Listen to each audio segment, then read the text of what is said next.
Okay, we should be good to go.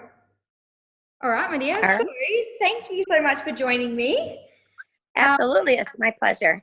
I'm so excited to have you here because, like I was saying before, I think that it's really important that cosmetic tattoo artists are aware of what can happen when what we do does go wrong. So yeah, thank you so much. You're welcome. So first of all, I wanted to know what made you want to have microblading done? When I was in my 20s, I overplucked my brows. I guess I didn't have any guidance on the proper way to do it, and they never really grew back. I had full bushy brows in my teens and in my 20s, and going into my 30s, I had absolutely nothing. Yeah, that's such a similar story as well with a lot of people. They tend to have overplucked as like the trends were quite thin and whatnot as well. And now I think that's why tattooing is such a big thing because a lot of people's brows are not growing back from that era. Right. So it just made you feel really self-conscious and you felt like you wanted to get tattooing? It did. I felt like my forehead was missing something.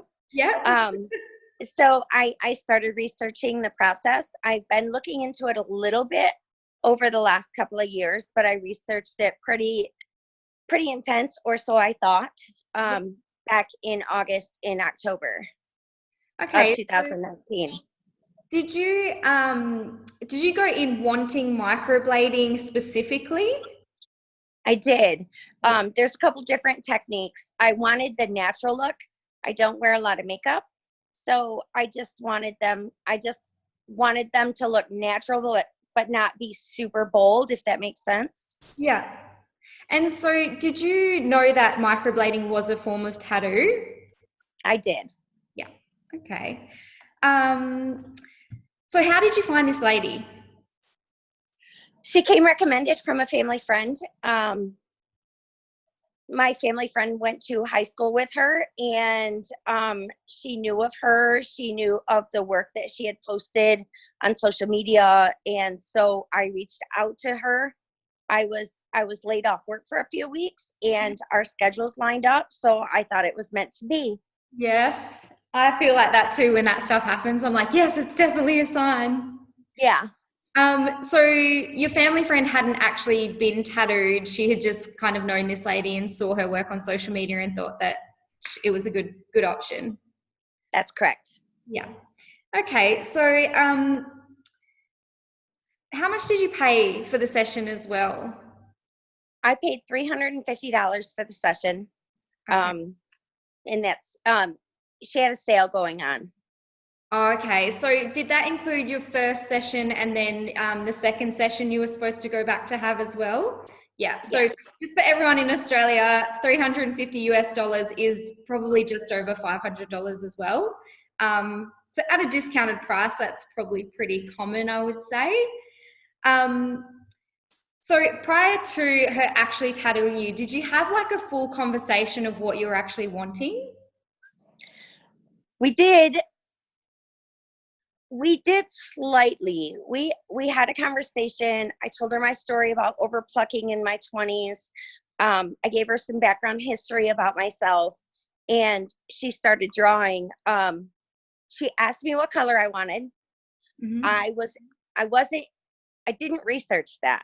I Yeah. didn't research what color should I get. I guess I thought that's something that they pick. I thought that she would know what color would be best for me. So when she asked me that, I didn't have a clue what to say. So I asked her if she would pick the color for me. Yeah. And did you get to see the color beforehand or she just picked it for you and yeah. No, I did not see it beforehand. I didn't know what color they were until she handed me the mirror when I was getting out of the chair. Okay. So what about in regards to the brow mapping? So she drew your brows on. She did. And so when she showed you, I'm assuming she showed you before she actually tattooed. She did. Did she just have an outline of the eyebrows, or was there quite a lot of brow mapping lines all over your forehead? There was brow mapping lines all over my forehead. She tried to explain. I was super confused. I felt kind of silly that I didn't understand what she was telling me, and I just told her to proceed. It's something that I regret every single day. I should have been more direct. I was hiring her to do something for me, and I messed up by telling her to proceed. Yeah, I know. I can understand what you mean, though. It is really confusing, especially if you're having a look and there's all these lines and you don't really know what you're looking at and you can't really see a clear outline. And like, I know myself having bad like hair jobs, you kind of just trust that the person knows what they're doing. Like, that's why you're paying them good money to know what they're doing. Right. Completely understand. So, during the treatment, when she actually started tattooing, was there any point where you felt like really unsafe or concerned about what was happening? Not ever. She was amazing. She was very confident in what she was doing. She told me over and over I had beautiful skin. I had, she was so uplifting and so nice, and we connected on so many levels. I truly thought I was going to walk out there with the best brows in my city. Yeah. And so what happened? Like, was there a point where she picked up her phone during the treatment? Multiple times.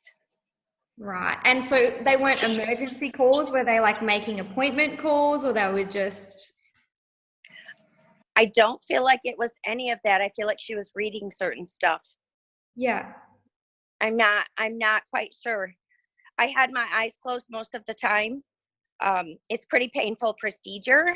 Yeah. So I had my eyes closed most of the time, but she would stop for a few seconds and take her glove off and get on her phone. Okay. So she wasn't tattooing you at the same time as being on her phone. She was just stopping to answer her phone and then coming back to tattoo you. I believe so, yeah. Yeah. Okay. So, when you did sit up and she gave you the mirror and you had a look, what was your initial reaction? I couldn't catch my breath. I'm not high maintenance. I don't spend a lot of money on myself. I don't wear a lot of makeup. I work in a factory, so I wear grungy clothes all day. And, my nightlife is only on the weekends and it's very limited. So when I sat up and I looked at myself, I couldn't breathe. She was like, these are beautiful. These are gorgeous. And I was trying so hard to believe her. I grabbed my purse. I didn't really say much. I asked her if I could use the bathroom. For some weird reason, I thought when I got in the bathroom, they would look different. I didn't even use the bathroom. I just looked in the mirror and I just stood there and I tried to control my emotions. I thanked her again. I don't even know why. I suppose I was just using my manners. Yeah. But I thanked her again, and I got in my car and I started bawling. I started calling my daughter-in-laws via FaceTime video, and I said, I don't know what to do. And they're like, they were just trying to be supportive. It was not a good night. Yeah. She gave me the aftercare paperwork and I had to go to the store. And I remember sitting in the parking lot at the store for about 20 minutes until about 5 minutes before they closed. So I could be the only person in the store when I bought the aftercare stuff. Yeah. It was horrible. It is such a terrible feeling because it's literally the opposite to generally, what we're trying to achieve when we obviously do these services. So yeah, I could only imagine how you felt. So tattooing is a 2-step process. So did you go back for the second session? No. Well, I went back 3 days after I originally got the eyebrows. The next morning I called her, or I texted her. Very emotional. I said, I don't like them. They're too bold. The shape is boxy. They're too dark. She told me to trust the process. They would definitely fade. I knew they would fade because I read that in my research, but I still knew the color was wrong. I've seen lots of pictures of people that had gotten them done on the first day. I knew I knew what to expect, but I didn't think that I was going to walk out with those. So, I knew it was a 2-step process. I know that you get them on and then, 12 to 18 months later, you get them filled in a little bit more. But the second day I texted her and asked her, what do I do? I hate them. She said, please come in on Sunday morning. The salon is closed. We'll have the whole salon to ourselves, and I will remove some of the pigment and give you a little bit of an arch. Okay. So I returned 3 days later. But so your overall concern was that the entire brow was too dark? Too dark. The shape was wrong. There was no arch. They're all one size going across until you get to the tail, and then they chop down to a real sharp point. Yeah. They don't look natural. Did you ask her to remove the entire brow, or you just went in and she decided that she would just remove a bit under the arch, or what happened when you went in for a removal session? She was going to lighten the color a little bit and then remove a little bit and try and give me an arch to change the shape a little bit. Okay. She wasn't going to remove the whole brow. We didn't discuss that. And later, I realized that she's not even certified to even remove the brows, let alone 3 days after she put the brows on. So how did you end up finding out that she wasn't qualified to do that, if you don't mind me asking? She was reading a tutorial as she was doing it. She had a mentor, I suppose, that probably trained her in her brows, which everybody probably has a mentor. I think that's a great thing. She said she had reached out to her mentor. Her mentor gave her some suggestions on how to lighten them, and she was going to proceed and asked me if I agreed, and I said yes. Okay, so when she was removing them, you said that she was just kind of scraping the skin and then putting a solution on it? It was a grainy solution. When the procedure was over, I had some in my ears. Yeah. And so I was cleaning my ears out, and it felt like salt. It looked like salt. I don't know what it was, but it was a grainy salt-like material that she was rubbing on each eyebrow. And then she was using her fingertip and then maybe another tool to get a little more aggressive with the scraping, and then a solution on a cotton ball. And so when she was doing that with her fingertip, she did have gloves and stuff on as well? Definitely. She had gloves on, a face mask. We both had our hair covered. Yeah. Okay. So how long after that removal session did the blisters start to appear? That was a Sunday morning on October 6th of 2019. I do believe I started Tuesday morning. I had the blisters. Sunday night when I left her, I took after pictures. Yeah. And you can see, I didn't post them, but you can see the red marks right here and right here that they were about to form. Yeah. So by Tuesday, I had the blisters. Yeah. And I'm assuming that was like so extremely painful as well. It was so painful. It was the only benefit about all of this is I was laid off from work for 2 weeks. So I didn't have to go into public that week after it happened. So that was like the only good thing going for me at that moment. The blisters were huge. The eyebrows were huge.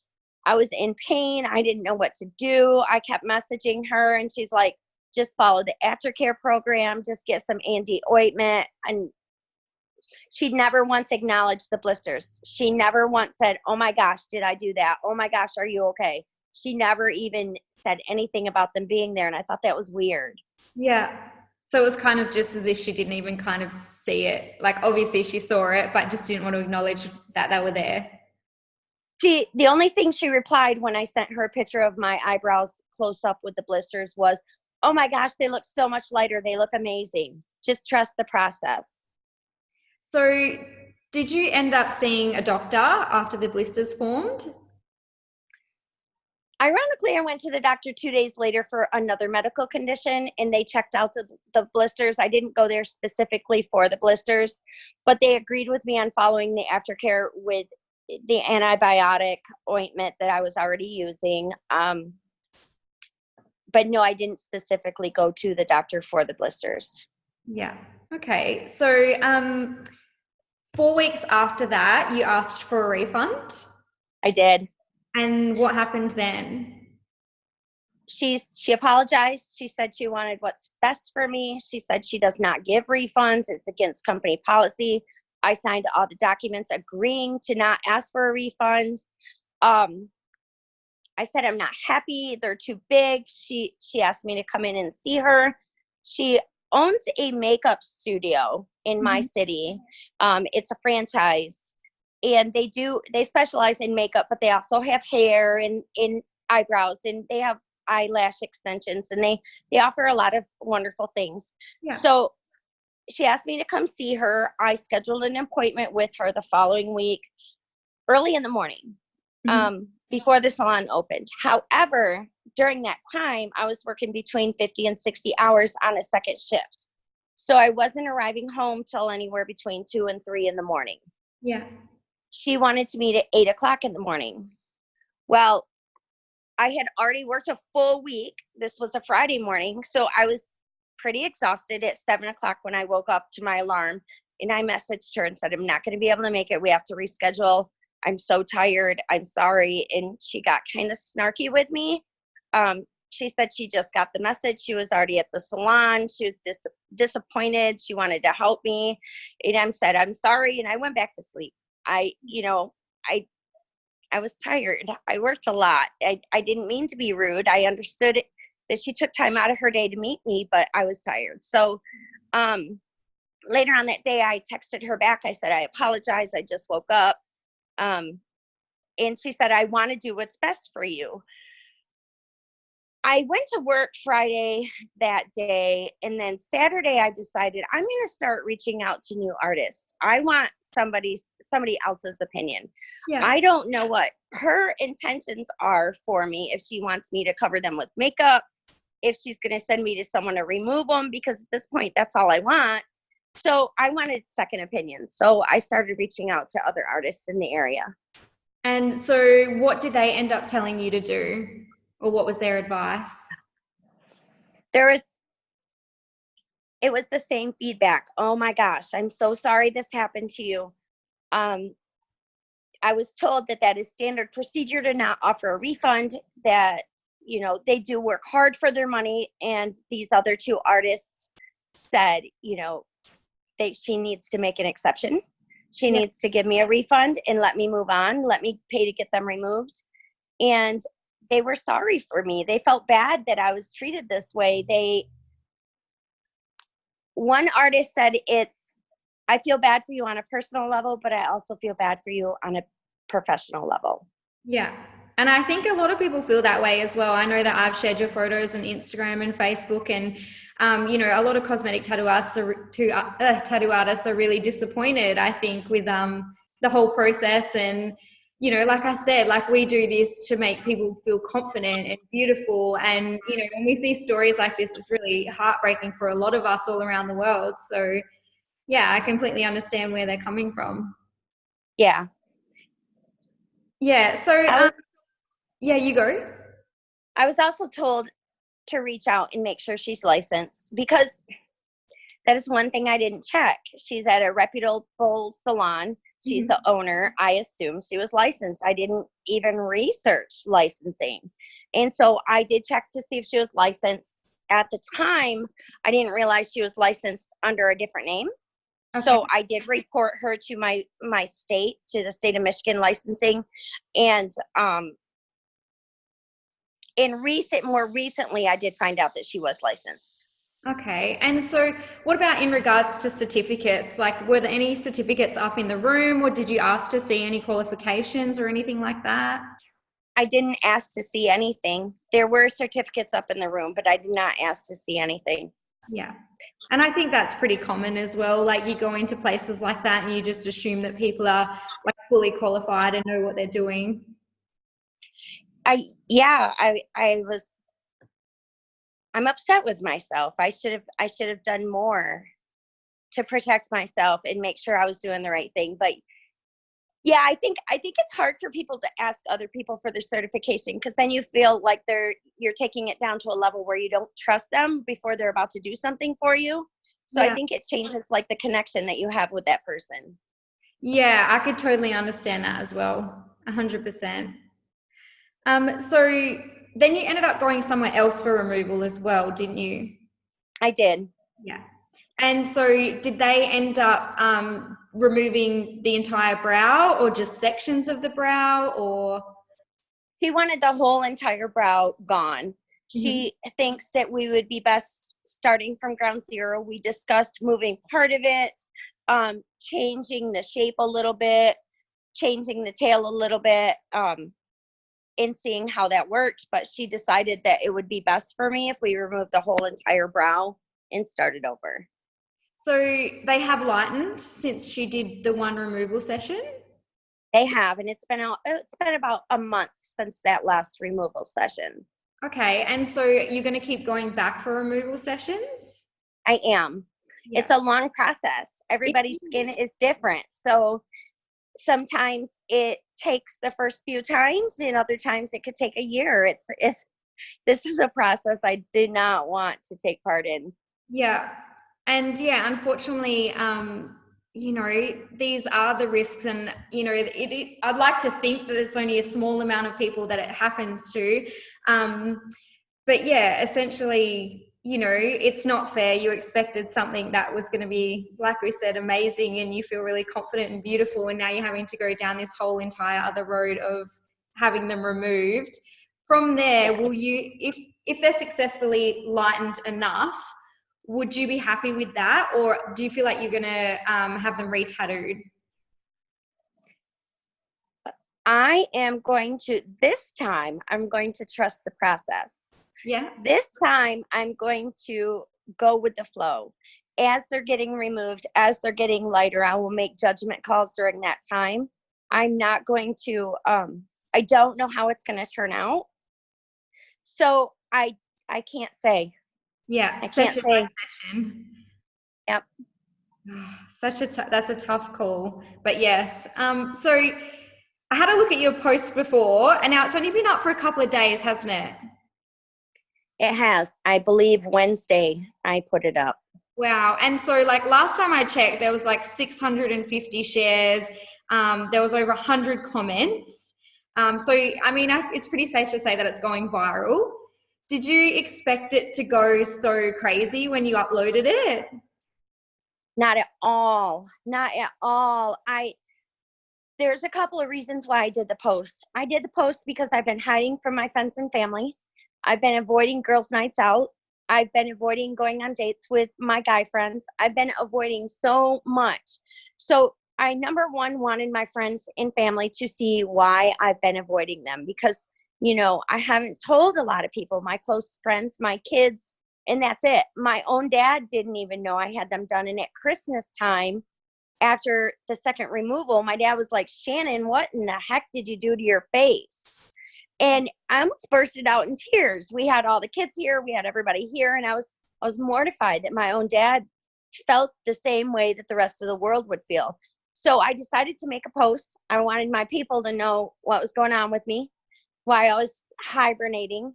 Mm-hmm. I also wanted people to know you need to inform yourself better. I thought I did. And there's questions you need to ask. You need to understand the diagram they're drawing on your face. You need to pick the color on your face. That way, if you don't like it, it's on you. It's not on someone else. You need to tell them you want thin brows or thick bushy brows or square brows, or you need to tell people that. So I wanted to be informative. And number 3, I wanted my money back.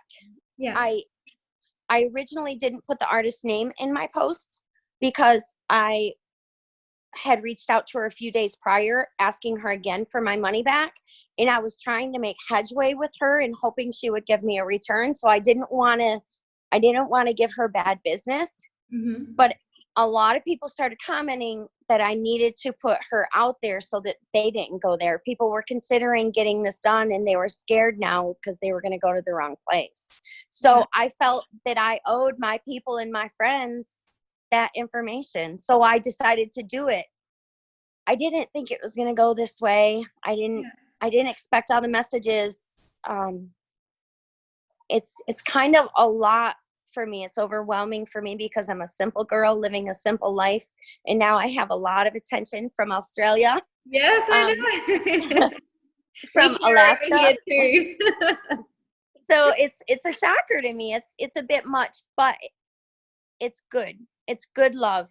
And I feel I feel like this is going to get resolved. Finally, I feel like my eyebrows will be the way they're supposed to be by the time this is over. So, do you mind if I ask, like with your removal sessions, how much are they costing you per session? Since my post, my removal sessions will be free. Oh, wow. Before my post, removal sessions average about 150 per session. Yeah, so around about 300 Australian dollars. So, Okay. if your post hadn't gone viral, obviously, if you hadn't got the treatments for free, that is an awful lot of money, seeing as you've already paid 350 US dollars for the tattooing, and you could potentially need 5 sessions of removal. Yes, that's correct. So yeah, even if you got the refund, it wouldn't even necessarily cover your removal. That's correct. Yeah. Gosh. Now, once you started to go viral, the lady started to kind of flip the tables and take it really personal, and started taking personal stabs at your past. Is that correct? That is correct. About 8 to 9 hours after I made my post, my friends, without my permission, without my consent, started leaving reviews on her business page. Mm-hmm. She then left a long post on her business page saying that I was a recovering drug addict and bringing up my past, which I am, and something that I don't keep secret. It's something that I talk about publicly on my Facebook page to the people that know me and love me. Mm-hmm. And it's something that I'm very proud of. However, when she decided to talk about my past, she not once mentioned that I'm almost 9 years clean off methamphetamines. Yeah. So she decided to tell the whole world that I was a recovering drug addict and I used to use drugs. And that started to hurt me. She went as far as not knowing who my sister is, and my sister left her a review. She sent my sister a very lengthy message saying that I was flighty, I had bad hygiene, that's why I got the blisters. She said I was a drug addict, not recovering. She said I had been in jail. She said I lost my kids. None of that is true. Yeah. None of that is true. I mean, my kids didn't deserve my years of addiction, but I never lost them. I never lost them. And she later tried to apologize to my sister, and my sister said that was just wrong. You're a business owner. You are supposed to lead by example. You're a professional. You don't reply to somebody's review by slandering them like that. So I'm pretty hurt right now. Yeah. And like, I think, huge congratulations. 9 years is amazing to be clean off, methamphetamine. It's such a hard drug to be clean off, and 9 years I think is absolutely amazing. So you should be really proud of that. Thank you. Thank you. And, I think it's really good that you speak about that and you're so open about that, because, I mean, I know for me, I've had family members that have been addicted, and it's something that it affects everybody. And, it does. I think it's more common than people like to actually acknowledge. It is. I was in active addiction for about 19 years. I was a casual user. I call it a weekend user for about 10 years. And then the drug started to change a little bit. I started using it differently. Yeah. The addiction got stronger. And then so about the last 9 years of my addiction, it was pretty hardcore. Yeah. But 9 years, I think that's all that matters now. Yes. And I mean, in regards to cosmetic tattooing, that really has nothing to do with the treatment that you received anyway. That should not even matter. Nothing to do with nothing. It has absolutely nothing to do with it. I was so hurt by it. She actually did reach out to me yesterday morning for the very first time since all this went crazy. And she apologized for putting my personal business out there, but it's kind of too late. The local news was here, and the local news did a short little clip on my eyebrows. They spoke to me and they spoke to her. They got both stories. Yeah. And in the comments of the local news article, it's all about my drug addiction. You know, people are commenting how upset they are that she put my business on blast and started talking about me in that manner. And really what happened here is she messed up my eyebrows. Yeah. The only good thing about her putting my personal business out there like that is I have a lot of recovering drug addicts sending me personal messages now, congratulating me, and I just made a bunch of new friends. So that's the perk of this. That's your silver lining. That's amazing. Yes. And yeah, like we were saying, I think a lot of people can relate to that. You know, if they haven't been addicted, they've generally had friends or family that have been addicted. So that's amazing. Yeah. So thank you. Tell me a bit about like the emotional roller coaster. Obviously, it's been a long process. It's been a couple of months now. So like, how have you felt? Within a week or two of getting the eyebrows, I cut my bangs. I haven't had bangs in about 10 years. About a month and a half after that, I darkened my hair. I had blonde hair like yours. And it's just been stressful. It's been, the love I feel from the post is so intense. It's great. I'm talking to people that I never would have had a chance to speak to. It's amazing. I just wish you would have given me my money back. We would have never had to do any of this. I would have moved on. When I first went to my second removal process with my new artist, she asked me who did this to me, and I did not tell her. Yeah. I didn't want to bring bad business upon her because I liked her. I connected with her. She was nice to me. She made me feel pretty until I got the eyebrows. So I didn't want to give her any bad publicity. Now it's like, I don't know. It's a really tough situation to be in. Yeah. Yeah. And so from here, what do you want to happen? Are you still hoping for a refund, or have you just given up on that? You're just moving on? I've definitely given up on the refund. When she messaged me on Saturday, she did give me a reference to a woman that lives in another state that would be happy to help me reshape my brows. She didn't refer if the woman would do it at a discounted amount. She didn't say anything about my refund. She said she was sorry for telling my personal business to the public, and she sent me this lady's name. I live in Kalamazoo, Michigan. This lady lives in Boise, Idaho. So for us Australians, how long of a drive is that away? It is a long drive. It's a very long drive. It's a ridiculous drive. Yeah. So it's definitely not anything I'll be entertaining. And I guess really, you know, taking a recommendation from her is probably really difficult considering what has happened anyway. So, yes. So what else? Do you have anything else that you feel like we should know or you want to share or anything like that? If you had I just believe do it again, would you still have tattooing? I probably would have went to, a few of my girlfriends travel to Indiana, which is about 3 hours away, and they get them done at a salon down there. There's a salon here in my local town that has great reviews and who is in the process of removing them, and she's not even 2 minutes from my house. I would have went to her. Women should build women up, you know, and if we mess up, because we're gonna mess up. Everybody messes up, whether it's microblading, it's hair color, it's what we mess up. We do. I just think that women should admit when we mess up and make it right. That's all. Yeah, I agree. And I think, that with everything. And it's really hard with our industry because I feel as though a lot of people do quite short courses, a day or 2 days. And some of them have never been into our industry at all. You can, in a lot of places, you can become a cosmetic tattoo artist just doing a day or two's training. And then you're essentially tattooing someone's face.